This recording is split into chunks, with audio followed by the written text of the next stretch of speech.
बड़ी खबर आ रही है जहां देवेंद्र फडणवीस होंगे महाराष्ट्र के अगले सीएम। बीजेपी विधायक दल की बैठक में नेता चुने गए हैं फडणवीस। आप देखिए, लगातार न्यूज 18 आपको ये खबर दिखा रहा था कि बीजेपी ने फाइनल कर दिया है नाम। देवेंद्र फडणवीस मुंबई महाराष्ट्र के नए सीएम बनेंगे। और वहीं दूसरी तरफ ये भी जानकारी निकलकर सामने आई कि 5 दिसंबर को शपथ ग्रहण समारोह होगा। और अब बीजेपी विधायक दल की बैठक में नेता चुने गए हैं फडणवीस। और अब देवेंद्र फडणवीस को महाराष्ट्र की कमान एक बार फिर से मिलेगी। और ये बड़ी खबर है। देखिए, आप कुछ खास तस्वीरें आपको दिखा रहे हैं जब विधायक दल की बैठक के दौरान ये नाम फाइनल हुआ है। हालांकि पहले से ही कई सारी संभावनाएं इनके नाम को लेकर बनी हुई थी और अब देखा ये जा रहा है कि ये नाम फाइनल हो चुका है। और जल्द ही महाराष्ट्र में आप एक बार फिर से देवेंद्र फडणवीस के हाथ में महाराष्ट्र की कमान देखेंगे। महाराष्ट्रामध्ये गेल्या 2 महिन्यापासून सातत्यानं वेगवेगळ्या विषयावर कार्यरत असणारी आपली जी प्रदेशाध्यक्षांनी कोर कमिटी तयार केली होती, त्याची आज बैठकी झाली। त्या कोर कमिटीच्या सदस्यांना विनंती आहे की त्यांनी तो देखिए, फडणवीस महाराष्ट्र के अगले सीएम होंगे। बैठक विधायक दल की बैठक हुई और उसमें ये बड़ा फैसला, बड़ी जानकारी आपको दे रहे हैं।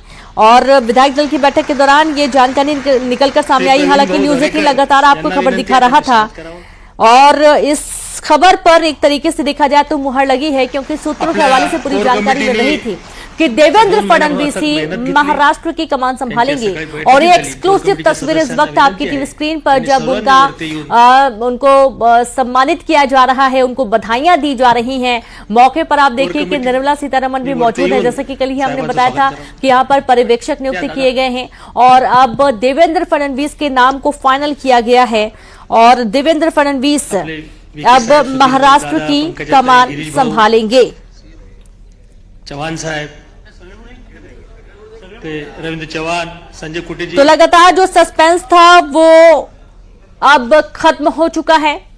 ये तस्वीरें आपके सामने हैं। विधायक दल की बैठक हुई। बीजेपी विधायक दल की बैठक के दौरान विजय चौधरी नाम फाइनल हुआ है, नेता चुने गए हैं देवेंद्र फडणवीस। और अब बीजेपी विधायक दल की बैठक के दौरान फडणवीस के नाम को फाइनल होने के बाद आप देखिए कि उन्हें बाकी प्रक्रिया बधाइयां दी जा रही हैं। सभी को स्वागत करने का अवसर रुक कर बाद में मिलेगा, तो बैठे रहेंगे अपने स्थान। और जल्द ही शपथ ग्रहण का जो आयोजन है वो भी होने जा रहा है। जानकारी है कि 5 दिसंबर को शपथ ग्रहण कार्यक्रम होगा, जिसमें देवेंद्र फडणवीस मुख्यमंत्री पद की शपथ लेंगे। साथ में 2 डिप्टी सीएम भी होंगे जो कि शपथ लेंगे, यानी कि सिर्फ 3 ही शपथ ली जाएंगी। और 5 दिसंबर 2024 महाराष्ट्र के लिए एक बहुत ही खास दिन रहने वाला है, जब एक बार फिर देवेंद्र फडणवीस के हाथों में महाराष्ट्र की कमान आने वाली है।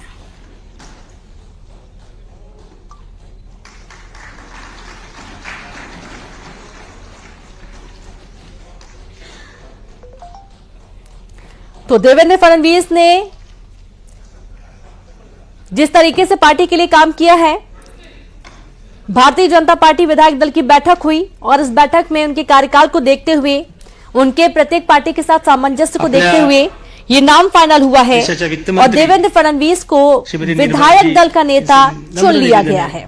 कि वो स्वागत पर 2 शब्द कहे। तो महाराष्ट्र के नए मुख्यमंत्री के नाम की घोषणा को लेकर जो लगातार सस्पेंस बना हुआ था वो आज खत्म हुआ है।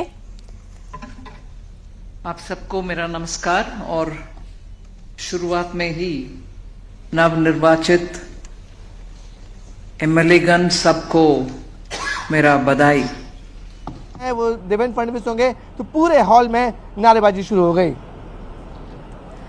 तो देखिए, पूरे हॉल में देवेंद्र फडणवीस के नाम गूंज उठा, जैसा कि विवेक बता रहे हैं, हमारे सहयोगी विवेक गुप्ता इस वक्त जानकारी दे रहे हैं। और देखिए, यहाँ पर बधाइयां दी जा रही हैं और बधाइयों के साथ ही साथ अभी निर्मला सीतारमण सभी को संबोधित कर रही हैं। पर्यवेक्षक के तौर पर उनको महाराष्ट्र की राजनीति में नियुक्त किया गया है। और दूसरा सबसे खास पहलू ये है कि जो 2 डिप्टी सीएम होंगे उसमें भी एकनाथ शिंदे का नाम फाइनल, सूत्रों के हवाले से जानकारी मिली कि फाइनल हुआ है। और बाकी दूसरे डिप्टी सीएम का नाम अभी भी संशय बना हुआ है। देखना यह है कि ये भी परिस्थितियां कब तक स्पष्ट हो पाती हैं।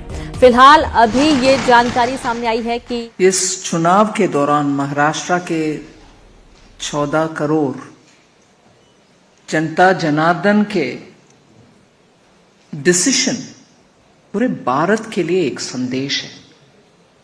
ये रेगुलर असेंबली इलेक्शन नहीं है। लोकसभा चुनाव के बाद महाराष्ट्र के इस चुनाव, इससे पहले हरियाणा का, इन दोनों से जनता के संदेश स्पष्ट है और महाराष्ट्र से ऐसे unexpected, unprecedented victory is a big message towards विकसित भारत। मैं मानती हूं कि जनता उनके अनुभव के अनुसार पिछले गठबंधन के सरकार जो कांग्रेस के नेतृत्व में चला, उसके वजह से महाराष्ट्र के पर्टिकुलरली और देश के लिए कितना अनसर्टनिटी और डेवलपमेंट के रास्ते में रुकावट पैदा हुआ, उससे जनता बहुत टायर्ड होकर के मन में उनको क्या चल रहा है हमारे महाराष्ट्र में, ऐसे भावना आकर के आज स्पष्ट निर्देश दिए हैं और उसको सही आगे लेके चलने के लिए आप सब उत्सुक हैं। और मैं ये जरूर संदेश देना चाहती हूं कि डबल इंजन के सरकार मोदी जी के नेतृत्व में महाराष्ट्र के लिए और महाराष्ट्र के भविष्य के लिए उत्साह से, उमंग से और जैसे चुनाव पत्र में आपने घोषणा की है, उन सभी वायदों को पूरे करते हुए महाराष्ट्र को आगे लेके जाएंगे। ये तो स्पष्ट है और अभी ये स्पष्ट है कि हम सब महाराष्ट्र का पिछले कांग्रेस के नेतृत्व में चलने वाली सरकार के द्वारा कितना नुकसान हुआ, उन सबको जनता को याद दिला करके हम तेजी से काम करते आगे लेके जाना है। चाहे वो किसान के मामला हो, चाहे इंडस्ट्री का इन्वेस्टमेंट हो महाराष्ट्र में, चाहे हर रीजन का डेवलपमेंट हो महाराष्ट्र में, और प्रमुख बड़ा आज आर्टिफिशियल इंटेलिजेंस को उपयोग करते हुए हमारे ही युवा स्टार्टअप के रूप में इतना नए नए सोच के साथ सॉल्यूशंस दे रहे हैं भारत के इकोनॉमिक और आर्थिक व्यवस्था को सुधार करने के लिए। उन सब का इतना प्रोत्साहन महाराष्ट्र में मिलना चाहिए, मिल रही है, मगर और ज्यादा मिलना चाहिए। उनसे हमें स्पीडीली बहुत सारे काम को आगे ले चलना आसान होगा। महाराष्ट्र फाइनेंशियल कैपिटल मुंबई है, देश का फाइनेंशियल कैपिटल मुंबई, और फाइनेंशियल वर्ल्ड में स्टार्टअप के इतनी कंट्रीब्यूशन दुनिया में एक देश हम जैसे नहीं है जहां फिनटेक में हम सामने नंबर 1 के पोजीशन में आ रही।